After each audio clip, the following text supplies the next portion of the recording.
नमस्कार स्टूडेंट्स, स्वागत है आपका केडी स्टडी क्लब में।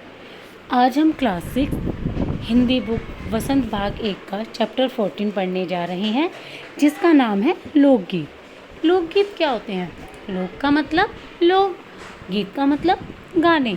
जैसे कि आपने सुना होगा शादी ब्याहों में जो गीत गाए जाते हैं या किसी फंक्शन में गीत गाए जाते हैं, इनको हम लोकगीत कहते हैं। लोकगीत अपनी लोच, ताजगी और लोकप्रियता में शास्त्रीय संगीत से भिन्न है। शास्त्रीय संगीत में एक लयबद्धता, हर चीज़ की मतलब एक कह सकते हो तरीका होता है, जो कि लोकगीत में नहीं होता। लोकगीत क्या होता है? अपनी भाषा में, अपने इसमें जो वहाँ के लोगों द्वारा ही बनाया गया एक गीत होता है। लोकगीत सीधे जनता के संगीत हैं, घर गांव और नगर की जनता के गीत हैं।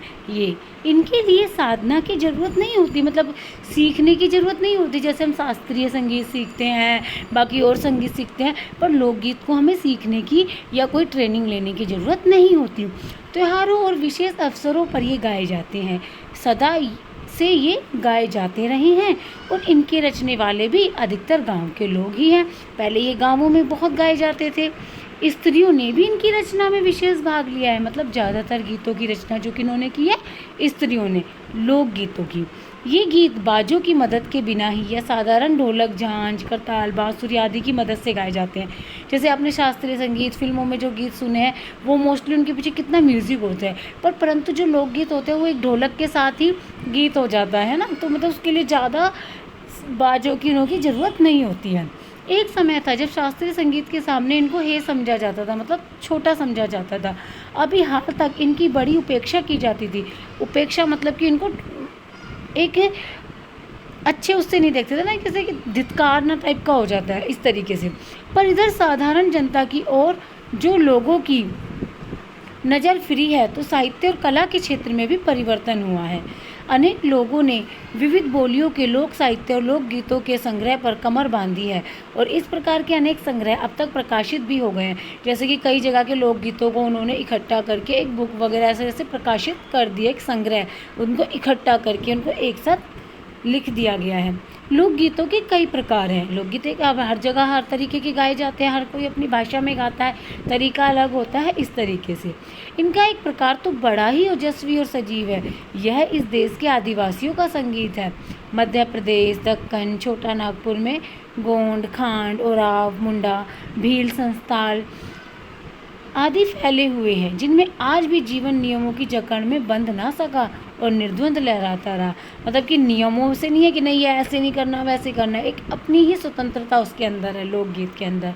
इनके गीत और नाच अधिकतर साथ साथ और बड़े बड़े दलों में गाए और नाचे जाते हैं। गीत देखा होगा जब शादी ब्याह में गाए जाते हैं तो काफ़ी सारी लेडी से संगीत वगैरह जो प्रोग्राम होता है उसमें सब होते हैं, और जो फिल्मी सॉन्ग होते हैं तो एक बंदा भी गा लेता है, परंतु इसमें क्या होता है, पूरे दल के दल होते हैं, सब इकट्ठा होकर ग्रुप में गाते हैं। 20-20, 30-30 आदमियों और औरतों के दल एक साथ या एक दूसरे के जवाब में गाते हैं। दिशाएं गूंज उठती है। कभी कभी क्या होता है, सवाल जवाब जैसे भी गीत होते हैं।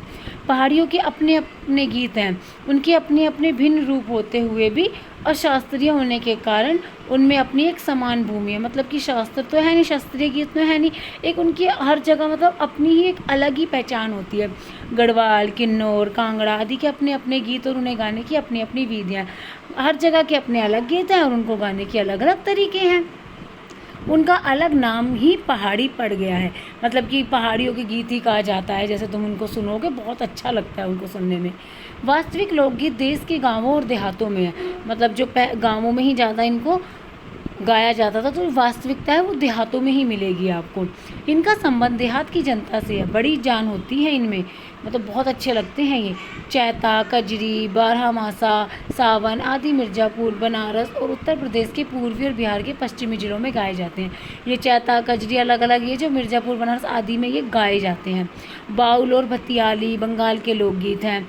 तो ये लोकगीत के नाम और कहाँ के हैं ये बताया गया है। पंजाब में महिया आदि इसी प्रकार के, हीर रांझा, सोहनी महिवाल संबंधी गीत पंजाबी में, और ढोला मारू आदि के गीत राजस्थानी में बड़े चाव से गाए जाते हैं। मतलब अलग अलग जगह अलग अलग नाम है लोकगीतों के।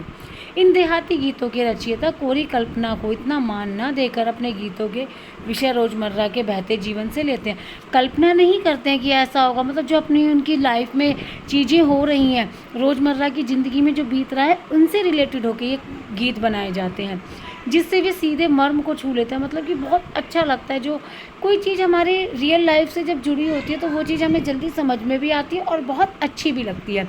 उनके राग भी सारंगता, पीलू, सारंग, दुर्गा, सावन, सोरठ आदि, मतलब बहुत सिंपल से राग होते हैं, कोई बहुत कठिन नहीं होता कि किसी को समझ ना आए। कहरवा, बिहरवा, धोबिया आदि देहात में बहुत गाए जाते हैं और बड़ी भीड़ आकर्षित करते हैं। मतलब जब ये लोकगीत वगैरह गाए जाते हैं ना तो बहुत भीड़ इकट्ठी हो जाती है उनको सुनने के लिए। इतने सुरीले लगते हैं वो, इतने मन को मोहक लगते हैं, जबकि इसमें कोई ये नहीं है कि हाँ बहुत सुरीली आवाज़ होगी वही गाएगा तो अच्छा लगेगा, नहीं, उसे हर कोई व्यक्ति गा सकता है लोकगीत को। इनकी भाषा के संबंध में कहा जा चुका है कि ये सभी लोकगीत गांवों और इलाकों की बोलियों में गाए जाते हैं। जो बोली जिस गांव में बोली जाती है वे अपनी ही बोली में गाते हैं।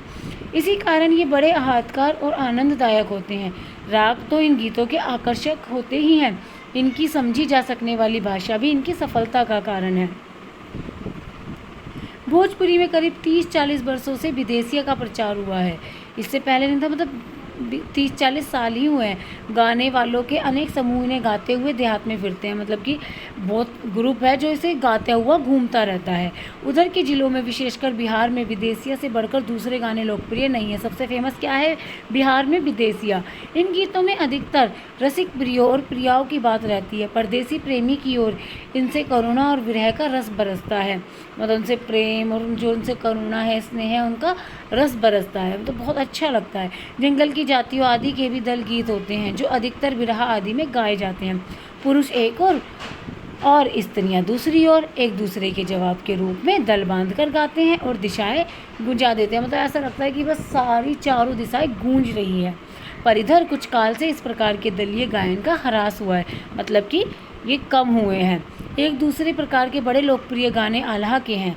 अधिकतर ये बुंदेलखंडी में गाए जाते हैं। आरंभ तो इसका चंदेल राजाओं के राजकवि जगनिक से माना जाता है, जिसने आल्हा उदुल की वीरता का अपने महाकाव्य में बखान किया, पर निश्चय ही उसके छंद को लेकर जनबोली में उसके विषय को दूसरे देहाती कवियों ने भी समय समय पर अपने गीतों में उतारा और ये गीत हमारे गांवों में आज भी बहुत प्रेम से गाए जाते हैं। इन्हें गाने वाले गांव-गांव ढोलक लिए गाते फिरते हैं, मतलब गांव-गांव में फिरते हैं ढोलक लेके और वो गाते फिरते हैं। कितना कभी कभी आजकल तो शहरों में भी आते हैं ना, एक डंडा सा लेके और ढोलक सा बजाते हैं और आदमी गाते हुए निकलते हैं। बहुत अच्छा लगता है। उनकी जो एक गीत की भाषा होती है और जो गाने का तरीका होता है ना, वो हमारे शास्त्रीय संगीत से बिल्कुल अलग होता है। इसी की सीमा पर उन गीतों का भी स्थान है जिन्हें नट रस्सियों पर खेल करते हुए गाते हैं। अधिकतर ये गद्य पद्यात्मक है और उनके अपने बोल हैं। मतलब जब रस्सियों पे वो होता है खेल वगैरह, तो नीचे बैठ के भी लेडीज़ और जो एक दो बंदे होते हैं वो ढोलक बजाते हुए गीत गाते हैं। उनका एक अलग ही अपना बोल होता है, अपना गद्य पद्य होता है। अनंत संख्या अपने देश में स्त्रियों के गीतों की है, मतलब ज़्यादातर स्त्रियों के गीत हैं। है तो ये गीत भी लोकगीत ही, पर अधिकतर इन्हें औरतें ही गाती हैं। इन्हें सिरजती भी अधिकतर वही हैं, मतलब लेडीज से ही गाती हैं और वही उन्हें सजती संवारती हैं। वैसे मर्द रचने वालों या गाने वालों की भी कमी नहीं है, पर इन गीतों का संबंध विशेषतः स्त्रियों से है।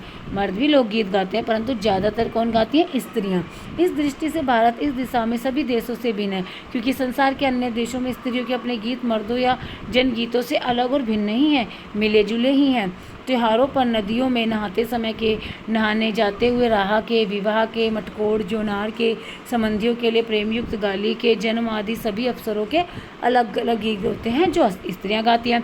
जैसे कि भाई लड़के की शादी होती है तो अलग गीत, लड़कियों की शादी है तो अलग गीत, घर में बेबी हुआ है तो उसके लिए अलग गीत है, और चाक पूजने जा रहे हैं, तो बहुत तरीके के त्यौहार होते हैं ना, तो हर उस पर अलग अलग तरीके के गीत हैं। ये नहीं कि एक ही गीत लिया और सारों में गा दिया। इन अवसरों पर कुछ आज से ही नहीं, बड़े प्राचीन काल से वे गाती रही हैं। महाकवि कालिदास आदि ने भी अपने ग्रंथों में उनको गीतों का हवाला दिया है, उन गीतों का, ठीक है ना, उनकी जो उन्होंने गाए हैं गीत। सोहर बानी, सेहरा आदि उनके अनंत गानों में से कुछ हैं।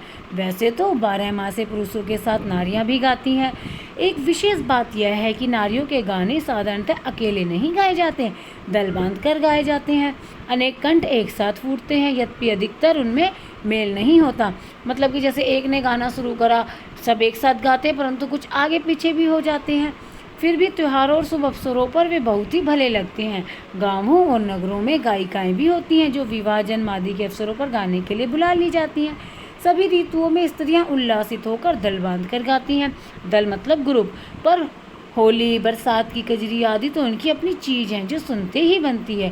पूरब की बोलियों में अधिकतर मैथिल, कोकिल, विद्यापति के गीत गाए जाते हैं, पर सारे देश के कश्मीर से कन्याकुमारी, केरल तक और काठियावाड़, गुजरात, राजस्थान से उड़ीसा, आंध्र तक अपने अपने विद्यापति हैं।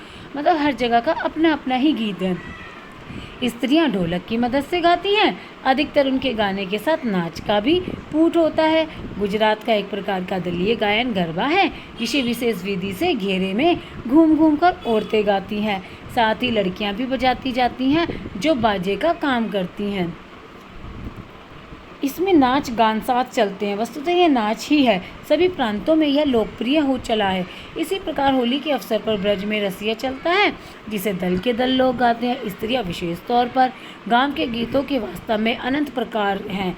जीवन जहाँ इटला इटला कर लहराता है, वहाँ भला आनंद के स्रोतों की कमी हो सकती है। उद्यान जीवन के ही वहाँ के अनंत संख्या गाने प्रतीक हैं। इस पाठ के रचयिता है भगवत शरण उपाध्याय। आप कभी आपके आस पड़ोस में शादी हो तो वहाँ सुनना, ढोलक के साथ गीत गाते हैं, यही लोकगीत कहलाते हैं। धन्यवाद।